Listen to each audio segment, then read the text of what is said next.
अपने अगले कोट की ओर रुख करते हुए बात आईआईटी बॉम्बे में फर्स्ट ईयर के एक दलित छात्र की बात करेंगे, जिसकी आत्महत्या के मामले में आखिरकार जांच पैनल ने अपनी अंतरिम रिपोर्ट सौंप दी है।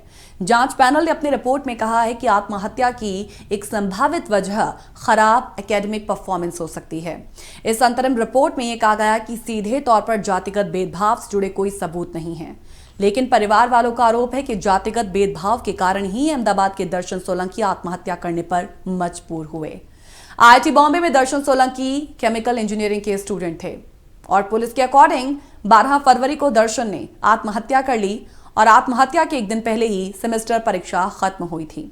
पुलिस का कहना है कि दर्शन ने अपने हॉस्टल ब्लॉक की 7वीं मंजिल से आईआईटी कैंपस में छलांग लगा ली थी।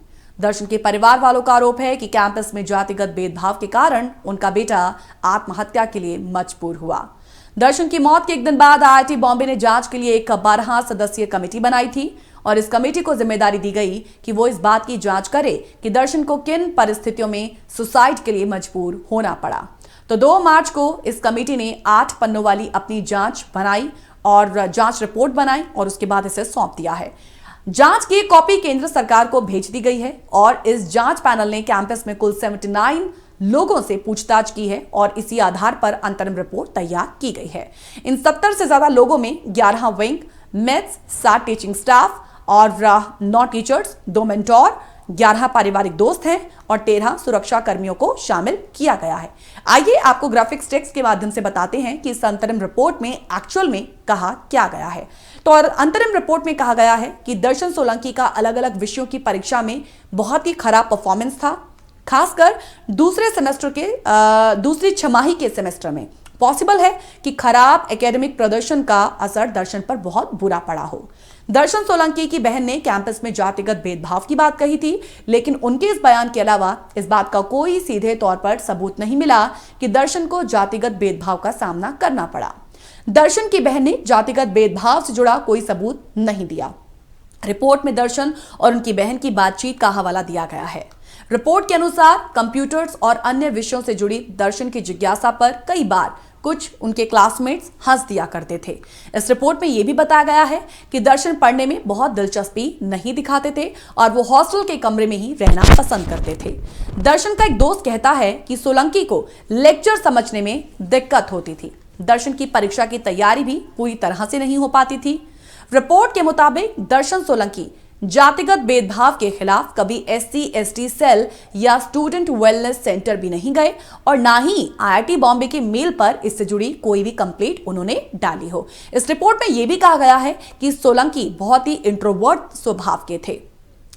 अब ये तमाम जो चीजें हैं वो अंतरिम रिपोर्ट में सामने आई हैं, लेकिन यदि आप भी इस पूरी रिपोर्ट को अच्छे से देखें तो आप भी अंदाजा लगा पाएंगे कि आईआईटी बॉम्बे की ये 12 सदस्यीय जांच कमेटी के सारे लोग वो कैंपस के अंदर के ही थे और इनमें से 7 सदस्य तो खुद प्रोफेसर हैं और जैसी उम्मीद थी वैसी ही रिपोर्ट इन्होंने दी। पूरा आरोप कहीं ना कहीं एक व्यक्ति पर लगा दिया। हकीकत यह है कि आईआईटी और मेडिकल संस्थानों में वंचित वर्गों के छात्रों को जातिगत भेदभाव का शिकार होना पड़ता है और इनफैक्ट दर्शन सोलंकी ही क्या, दर्शन सोलंकी के बाद भी अभी हाल ही में एक ऐसी ही छात्रा की खबर सामने आई थी जो इसी का शिकार हुई थी और आखिरकार उसने भी आत्महत्या का ही रास्ता अपनाया। तो इसकी पुष्टि जो है, इन केसेस की पुष्टि 2007 में अभ्यर्पित थोराट समिति की रिपोर्ट कर देती है, तस्दीक कर देती है, जिसने अखिल भारतीय आयुर्विज्ञान संस्थान यानी कि एम्स दिल्ली में जाति आधारित भेदभाव की पड़ताल की थी। अगर हम आपको यहां पर बता दें कि मई 2006 में तत्कालीन मानव संशोधन विकास मंत्री अर्जुन सिंह ने एक उच्च शिक्षण संस्थानों में बैकवर्ड क्लास के लिए 27% आरक्षण की घोषणा की थी और इसके विरुद्ध एम्स की सवर्ण छात्रों ने बहुत जमकर विरोध किया था।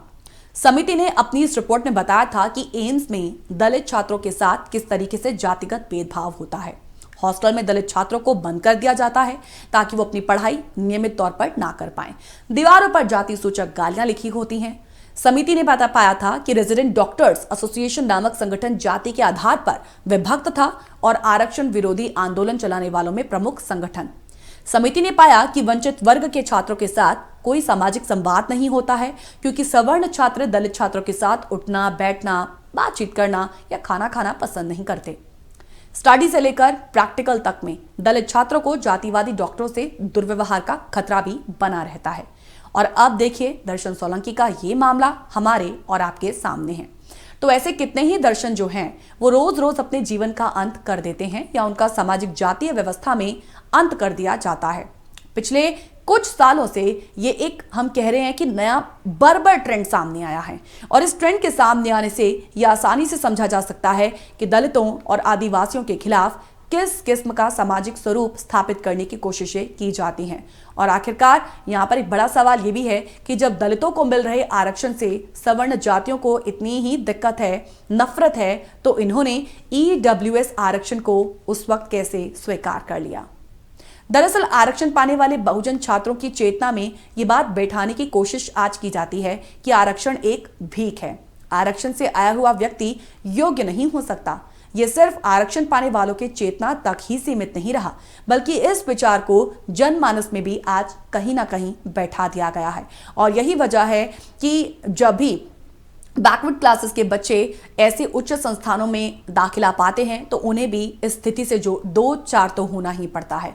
और कहीं ना कहीं इसी का परिणाम है कि दर्शन सोलंकी जैसे छात्रों की आत्महत्या से लगातार मौतें हो रही हैं। और जब मौतों के पीछे के कारणों को जानने की कोशिश की जाती है तो फिर इसी तरह की रिपोर्ट सामने आती हैं, जो दर्शन सोलंकी की आत्महत्या के बाद ये अंतरिम रिपोर्ट जिसको अभी अभी हमने आपको दिखाया और उसके पीछे के जो कारण थे, ऐसी ही रिपोर्ट जो है वो पेश की जाती है, जो तस्दीक करती है कि कारण जो भी थे लेकिन वो व्यक्तिगत थे और वो वन साइडेड थे।